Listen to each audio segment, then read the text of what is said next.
আসসালামু আলাইকুম রহমতুল্লাহি ওয়া বারাকাতুহু। আর এটা আমাদের যশোর কৃষি গবেষণায় বাড়িকলা দুইয়ের একটা গাছ। আমরা এখানে যশোর কৃষি গবেষণায় আমরা কলার যে 5টা জাত আছে, বাড়িকলা 1, 2, 3, 4, 5, আমরা সবগুলো নিয়ে এসেছি। কোনটার ফলন কীরকম হয় এবং যশোর মানুষজন এটা কোনটা অ্যাকসেপ্ট করে সেটা দেখানোর জন্য। তো দেখলাম যে আমাদের বাড়িকলা দুই আমাদের সমস্ত এলাকায় এটা খুব ফলন ভালো হয়। আপনি দেখতে পাচ্ছেন কলার সাইজও ভালো ভালো দিলে, এবং এটা আমাদের কাঁচা কলা সবজি হিসেবে খাওয়া হয়। এবং একটা ইয়াতে খাওয়াতে প্রায় 8 থেকে 10 পানা পর্যন্ত হয় সর্বোচ্চ এটার ভিতরে।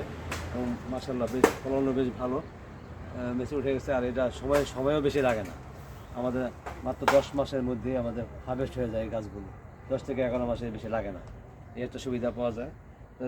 আশা করা যায় আপনার যশোর এলাকার কৃষক ভাইরা আমাদের কৃষি গবেষণা থেকে এটা চারা এখন আস্তে আস্তে অল্প অল্প সংগ্রহ করতে পারবেন। ধন্যবাদ সবাইকে। ভিডিওটি ভালো থাকলে লাইক, কমেন্ট, শেয়ার, ফলো এবং সাবস্ক্রাইব করে প্লিজ। আসসালামু আলাইকুম রহমতুল্লাহি ওয়া বারাকাতুহু।